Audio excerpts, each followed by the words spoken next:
Nós vamos falar do segundo mandamento. Por isso, eu quero pedir para você abrir a Bíblia em Êxodo, capítulo de número 20. Nós vamos ler os versículos de número 4 até o versículo de número 6, ok? Êxodo 20, versículo de número 4 até o versículo de número 6. Hoje eu vou falar, o título da mensagem de hoje é a materialização da idolatria. A materialização da idolatria. Amém? Êxodo 20, versículo de número 4, a palavra de Deus diz o seguinte: não farás para ti nenhum ídolo, nenhuma imagem de qualquer coisa no céu, na terra ou nas águas debaixo da terra. Não te prostrarás diante deles, nem lhes prestarás culto, porque eu, o Senhor, o teu Deus, sou Deus zeloso, que castigo os filhos pelos pecados de seus pais, até a terceira e quarta geração daqueles que me desprezam, mas trato com bondade até 1000 gerações aos que me amam e obedecem aos meus mandamentos. Amém? Um tema difícil, um tema talvez aí dos que eu já tratei aqui, talvez o mais polêmico na realidade religiosa que a gente vive hoje, mas é um tema necessário, é um dos mandamentos, é o segundo grande mandamento. Dos mandamentos verticais do decálogo. Por que verticais? Que são mandamentos que se referem diretamente ao trato com o Senhor Deus Todo-Poderoso. Dos mandamentos verticais, esses últimos dois, que é o segundo mandamento e o primeiro mandamento que nós vamos tratar mais para frente, eles são intimamente conectados.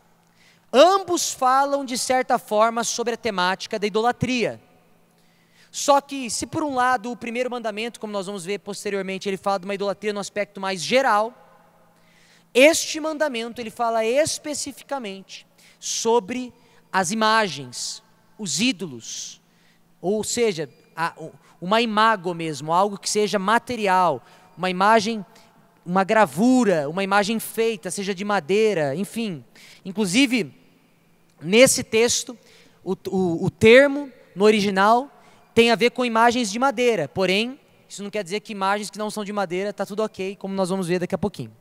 É quase como se o primeiro mandamento do decálogo ele fosse ligado ao segundo, intimamente ligado.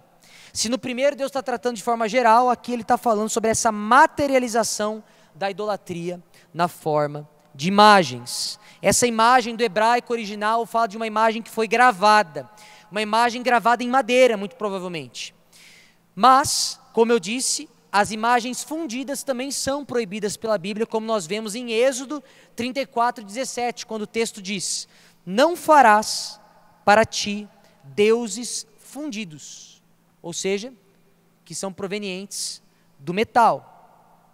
A questão, jovem, é que Deus proíbe qualquer tipo de materialização da idolatria em forma de imagens. A verdade é que essa idolatria em forma de imagens, ela é uma limitação, mostra a nossa limitação e mostra também uma falha de caráter nossa, como nós vamos ver. A primeira verdade que eu gostaria de tratar com vocês hoje é ver para crer, ver para crer. Talvez um dos grandes exemplos de idolatria por meio da imagem que a Bíblia traz, também está em Êxodo, capítulo de número 32. Deixa eu só fazer um parênteses aqui, tem um barulhinho aqui que o pessoal está olhando para o lado um monte. Se alguém puder ver, o que é? É o... Entendi. Vocês preferem passar calor ou barulho, pessoal? Então tá bom, então foca em mim, esquece o barulho em nome de Jesus. Em nome de Jesus. Se eu começar a ver muito jovem olhando para o lado, a gente vai passar calor aqui. Olha para mim, vamos lá. Êxodo capítulo 32 diz o seguinte: o povo, ao ver que Moisés demorava a descer do monte, juntou-se ao redor de Arão e lhe disse: venha, faça para nós deuses que nos conduzam, pois a esse Moisés, o homem que nos tirou do Egito, não sabemos o que lhe aconteceu. Respondeu-lhes Arão: tirem os brincos de ouro de suas mulheres, de seus filhos e de suas filhas, e tragam-nos a mim. Todos tiraram os seus brincos de ouro e os levaram a Arão. Ele os recebeu e os fundiu, transformando tudo num ídolo, que modelou com uma ferramenta própria, dando-lhe a forma de um bezerro. Então disseram: eis aí os seus deuses, ó Israel, que tiraram vocês do Egito. Vendo isso, Arão edificou um altar diante do bezerro e anunciou: amanhã haverá uma festa dedicada ao Senhor. Na manhã seguinte, ofereceram holocaustos e sacrifícios de comunhão. O povo se assentou para comer e beber, e levantou-se para se entregar à farra. Então o Senhor disse a Moisés: desça, porque o seu povo que você tirou do Egito corrompeu-se. Muito depressa se desviaram daquilo que lhes ordenei e fizeram um ídolo em forma de bezerro. Curvaram-se diante dele, ofereceram-lhe sacrifícios e disseram: eis aí, ó Israel, os seus deuses que tiraram vocês do Egito. Disse o Senhor a Moisés: tenho visto que este é um povo obstinado. Deixe-me agora, para que a minha ira se acenda contra eles e eu os destrua. Depois farei de você uma grande nação. Perceba, jovem, o povo de Israel estava caminhando no deserto. Moisés, ele sobe no monte para ter um tempo com o Senhor, porque Deus daria instruções ao seu povo. E o povo então, na sua impaciência, pede para que Arão faça um ídolo. E aqui fica claro como Deus fica irado quando qualquer imagem é feita, confeccionada para fins de adoração. É muito interessante como nós, seres humanos, temos uma propensão a adorar ídolos. João Calvino já dizia isso quando ele fala o seguinte: cada um de nós é, desde o ventre de sua mãe, especialista em inventar ídolos. Cada um de nós. Nós temos um coração naturalmente idólatra. Naturalmente. Nosso coração ele é especialista em montar esses ídolos. Se não for uma imagem material, pode ser outra coisa, ou pessoa, ou situação. Mas o nosso coração, infelizmente, é muito propenso a fabricar ídolos. E esse texto mostra isso claramente. E mostra também essa ira de Deus. Deus fala a Moisés que ele estava disposto a destruir aquele povo por conta dessa idolatria. Moisés, posteriormente, clama em favor daquele povo, já apontando também para esse papel de mediador de Jesus Cristo. Mas o que o texto nos mostra é como Deus se ira com essa, vou usar uma palavra forte aqui, mas é isso, com essa prostituição espiritual do seu povo, que abandonou os seus caminhos para adorar um bezerro de ouro. Perceba que mesmo quando Arão fala: olha pessoal, amanhã vai ter uma festa dedicada ao Senhor, isso não é agradável aos olhos de Deus, porque Deus ele não divide a sua glória com ninguém. Ele não fica contente, feliz com essa situação. E é curioso que o texto fala, né, que o povo, ao ver que Moisés demorava a descer do monte, isso tem muito a ver com idolatria, muito a ver.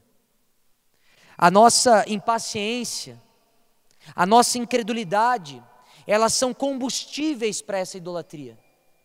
Se a gente não consegue ver, apalpar, cheirar, sentir, a gente não consegue crer. A síndrome de Israel e futuramente de Tomé, ela continua ativa até hoje, por meio dessa idolatria de imagens e de superstições. Ou seja, se a gente não consegue pegar, não está bom. Não está bom. Essa síndrome de Israel, que depois também se reflete em Tomé, que precisou tocar em Jesus para crer que ele havia ressuscitado os mortos, essa síndrome continua até hoje, através dessa idolatria de imagens e de superstições. E nós precisamos compreender isso. Mas tem um detalhe.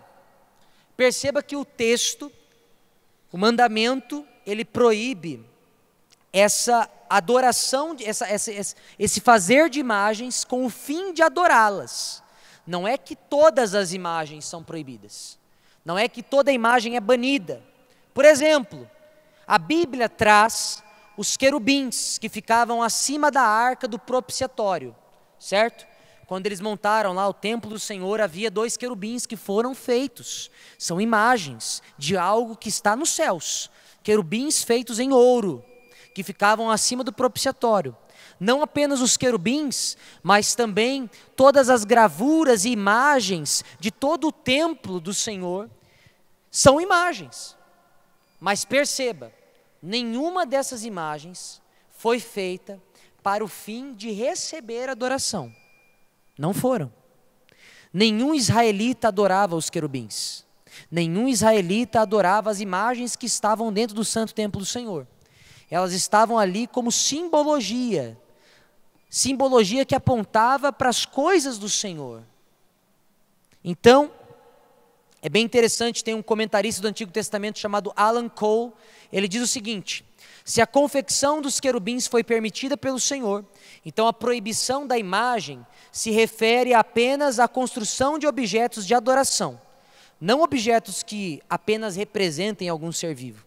Assim como os querubins, a lei ordena o bordado de lírios, romãs e outros objetos naturais nas cortinas da tenda de reunião, de modo que não pode ter havido uma proibição total da representação de objetos naturais nos primeiros dias. Então, espero que tenha ficado bem claro, a proibição do mandamento é justamente criar uma imagem para que esta receba adoração. Mas não é apenas de impaciência ou incredulidade que a idolatria brota. A Bíblia traz outro exemplo muito marcante na história do povo de Israel, que é o exemplo de Jeroboão. Jeroboão também ordenou a confecção de bezerros de ouro para que o povo de Israel não voltasse o seu coração para Judá. Quando o reino foi dividido entre Israel e Judá, Jeroboão então manda que façam esses deuses. E o texto fala o seguinte, em 1 Reis 12, 26. Olha só, Jeroboão pensou, porque Jeroboão ele era malandro. Jeroboão pensou, o reino agora provavelmente voltará para a dinastia de Davi, ou seja, o povo de Judá. Se esse povo subir a Jerusalém para oferecer sacrifícios no templo do Senhor, novamente dedicarão sua lealdade ao Senhor deles, Roboão, rei de Judá. Eles vão me matar e vão voltar para o rei Roboão. Depois de aconselhar-se, o rei fez 2 bezerros de ouro e disse ao povo: vocês já subiram muito a Jerusalém. Aqui estão os seus deuses, ó Israel, que tiraram a vocês do Egito. Mandou pôr um bezerro em Betel e outro em Dan. E isso veio a ser um pecado, pois o povo ia até Dan para adorar aquele bezerro. Jeroboão construiu altares idólatras e designou sacerdotes dentre o povo, apesar de não serem levitas, ou seja, descendentes da tribo de Levi. Instituiu uma festa no 15º dia do 8º mês, semelhante à festa realizada em Judá, e ofereceu sacrifícios no altar. Ele fez isso em Betel, onde sacrificou aos bezerros que havia feito. Também estabeleceu lá sacerdotes nos seus altares idólatras. Ou seja, Jeroboão percebeu que o povo tinha uma limitação. Que limitação é essa? Eles precisavam ver alguma coisa. Se Jeroboão não tomasse uma atitude, ele temeu que o povo voltasse para Jerusalém para adorar o Senhor, porque ali tinha o templo, ali tinha os sacerdotes, ali tinha toda aquela estrutura religiosa, e que o coração deles voltasse a ser devoto à dinastia de Davi. Então olha só, Jeroboão fez algo e infelizmente ele tinha razão. Ele construiu ídolos, bezerros de ouro, e o povo aceitou isso. O povo se curvou a esses deuses de ouro. Por quê? Era algo material, era algo que eles poderiam ver para crer, era algo palpável, todo o povo estava fazendo. Então a idolatria ela brota dessa forma. Hoje em dia nós também vemos às vezes pessoas que carregam ou amuletos ou imagens para que possam ter uma segurança, uma boa sorte, uma segurança sobrenatural, uma bênção especial, como se nós precisássemos de algo material para crer que nós vamos receber uma bênção sobrenatural. Só que fica uma pergunta: Se a nossa fé depende tanto da materialidade de um objeto de culto, como que nós podemos dizer que cremos num Deus invisível? Vou repetir. Se a nossa fé depende tanto da materialidade de um objeto de culto, como que nós podemos dizer que cremos num Deus que é invisível? Deus que a palavra diz que ninguém o viu, nenhum olho humano o viu. Como que nós podemos dizer isso?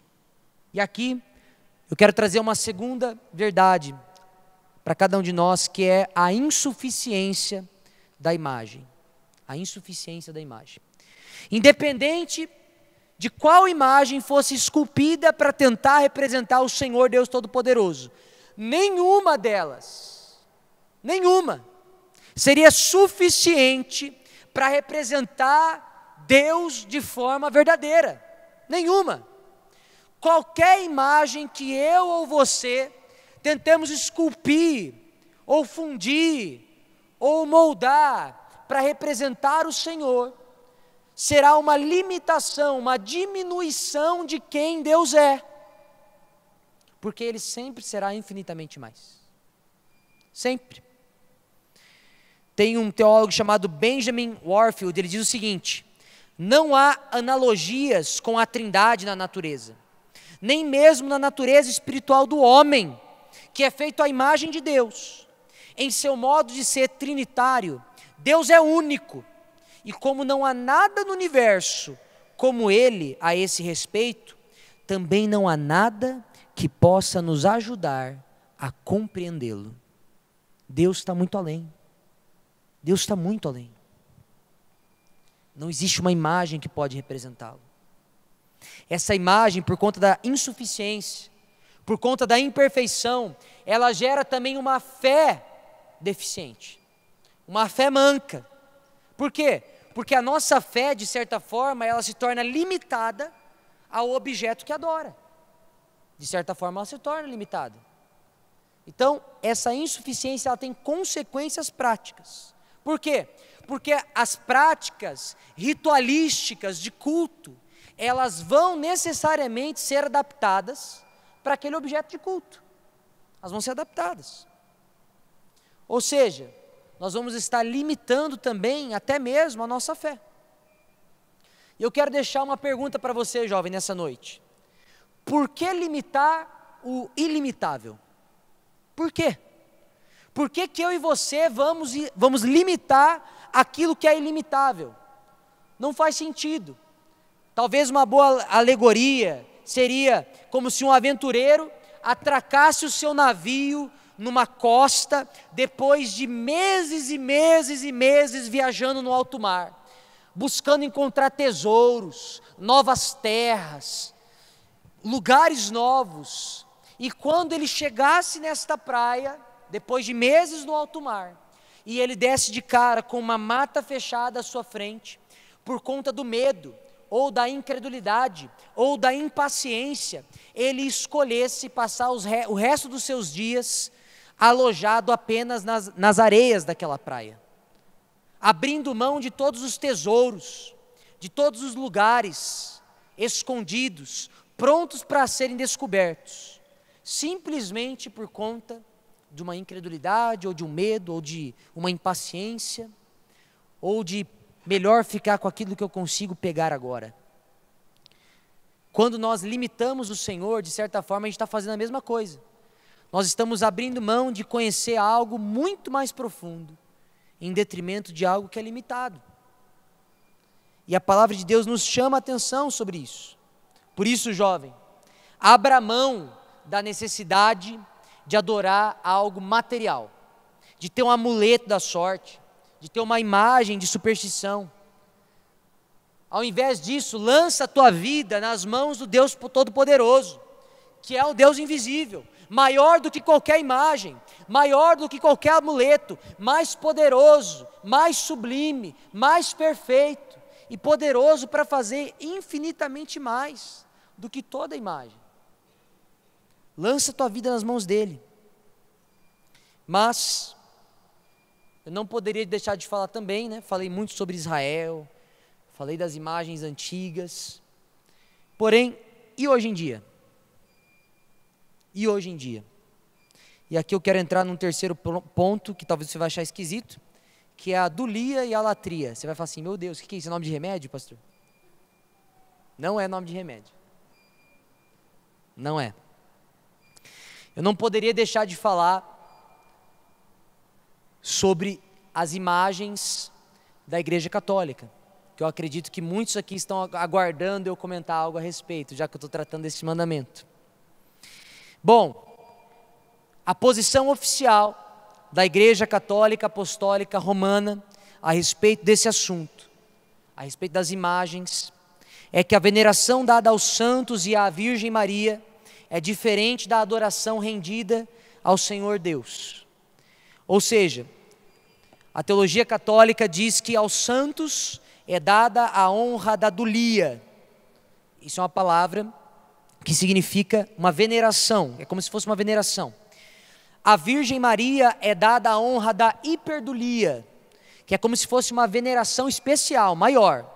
E a Deus, e somente a Deus, é dada a adoração da latria, que é uma adoração exclusiva acima das anteriores. Charles Haberman, na Enciclopédia Católica, ele diz que os teólogos católicos insistem que a diferença é única e não apenas de grau, que dulia e latria estão tão distantes quanto a criatura do Criador.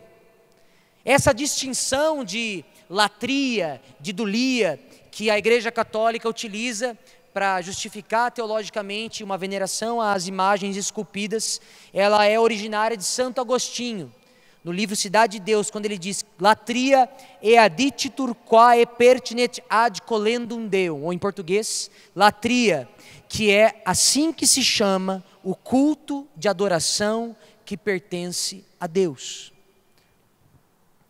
A ideia então é que para os santos essa dulia inclui uma veneração e uma invocação. Veneração seria essa honra dada diretamente aos santos, uma honra também de serviço, uma honra de veneração, e que a invocação tem a ver mais com uma vantagem, uma bênção, para aquele que peticiona a esta imagem, ou a este santo. Agora, qual que é a visão da igreja a respeito disso, da igreja evangélica protestante a respeito disso? O problema é que essa distinção de latria e de dulia, ela não se encontra nas Escrituras, não existe.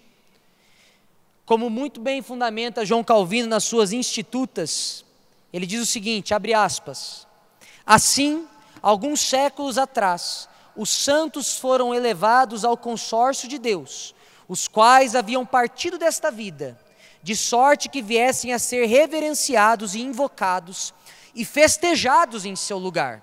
Além disso, foi inventado também para este fim a distinção a que chamam de latria e de dulia, para que honras divinas parecessem transferir-se impunemente aos anjos e aos mortos.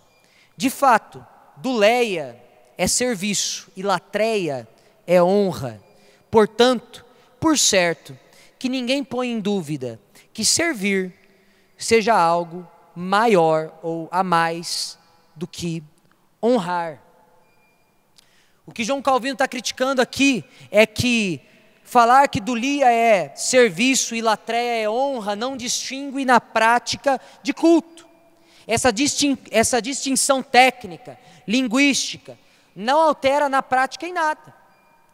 E quando nós estamos tratando de ritos de culto, prática de culto, nós precisamos prestar muita atenção com aquilo que é exteriorizado, e não com aquilo que está só na mente.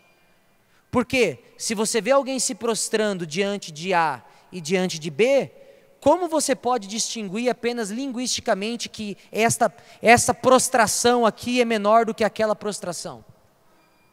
De que forma isso acontece na prática? E será que realmente acontece? Além disso, João Calvino ele aponta para as Escrituras, mostrando que a própria palavra de Deus ela não traz essa distinção, quando diz: postas de parte as sutilezas, examinemos a coisa em si. Paulo, quando traz a lembrança dos Gálatas, o que foram eles antes de haverem sido iluminados do conhecimento de Deus, diz que havia exibido dulia para com aqueles que por natureza não eram deuses. Vou citar para vocês, Gálatas 4:8, diz: outrora, porém, não conhecendo a Deus, servieis a deuses que, por natureza, não o são. A palavra servieis aqui é dulia. É dulia. Calvino continua: portanto, uma vez que não a denomina de latria, porventura a superstição lhe seria excusável? Certamente não a condena menos por chamá-la de dulia do que se denominasse latria. Ou seja, o que João Calvino está falando sobre Paulo é: Paulo chama a atenção dos Gálatas sobre uma idolatria cometida a outros deuses, quando eles não conheciam as Escrituras. E o termo grego originário que ele se encontra é dulia. Ou seja, Paulo está nas Escrituras condenando um povo que praticou dulia para outros deuses, que é a mesma palavra, repito, dulia, que hoje oficialmente a Igreja Católica Apostólica Romana usa para a veneração das imagens. Ou seja, se os Gálatas não são excusáveis ou perdoados, ou são chamados a atenção em relação a isso, por que nós não? Se o termo é técnico, por que nós não? Ou seja, claramente as Escrituras elas não trazem essa diferenciação entre dulia e entre latria. O que a Bíblia diz então? Isaías 42, versículo de número 8 fala: eu sou o Senhor, este é o meu nome, não darei a outro a minha glória, nem a imagens o meu louvor. É isso que o texto diz. Assim sendo, é por conta de zelo e de temor que nós temos diante de Deus, que nós não nos arriscamos em utilizar essas diferenciações técnico-linguísticas, para quem sabe possibilitar uma prática de culto, que possa entregar a outro, ou a uma imagem, louvor e glória que são devidos somente a Deus. É isso. Não há como quantificar, ou falar, não, é só um tantinho aqui ou um tantinho lá. Talvez, eu quero deixar uma proposta aqui, é preferível que a única imagem que você, jovem, carregue consigo, ou que tenha a sua e minha veneração, adoração, serviço, toda a nossa dulia, toda a nossa latria, seja a imagem, entre aspas, que as Sagradas Escrituras desenham no nosso coração, na nossa mente, no nosso espírito, na nossa alma, do nosso Pai, o Deus Todo-Poderoso, do nosso Senhor e Salvador, Jesus Cristo, e do nosso Consolador, o Espírito Santo. A ideia é essa. A palavra é incisiva, mas eu espero que tenha feito sentido a você. E que possamos meditar, não apenas sobre imagens, como eu disse aqui agora, da Igreja Católica, porém, imagens ou símbolos de superstição que temos carregado. Será que eu e você, na nossa caminhada de fé, será que a gente não tem dependido demais de uma materialização dela? Será que a nossa incredulidade, a nossa impaciência tem colocado no nosso caminho vários símbolos de idolatria? Às vezes esse símbolo pode até ser uma pessoa. Essa imagem pode ser uma Bíblia. Olha que loucura. Conheço pessoas que têm certas Bíblias que elas têm um apreço para aquela Bíblia, que aquela Bíblia foi de não sei quem, que era uma pessoa muito de Deus, e tem a bênção do Senhor nessa Bíblia aqui, E a própria Bíblia se tornou um objeto de superstição para aquela pessoa. Sabe que o desejo do meu coração é que possamos meditar sobre isso. Ver se há em nós ou na nossa caminhada alguma imagem, alguma materialização indevida de algo que tem tomado para si veneração. E que possamos, como eu disse há pouco, que a única imagem que a gente carregue, que a única imagem que a gente adore, seja a imagem que as Escrituras desenham de Deus Pai, Deus Filho e Deus Espírito Santo no nosso coração. E que quando nós proclamarmos isso, possamos também desenhar essa imagem, mesmo que de forma limitada, com as nossas palavras, buscar também apontar para essa imagem, não material, mas imaterial e ilimitada. Deus que é poderoso, Deus que é maravilhoso, para fazer infinitamente mais do que qualquer imagem material poderia fazer. Amém? Quero convidar você para ter um tempo de oração. Se coloque de pé.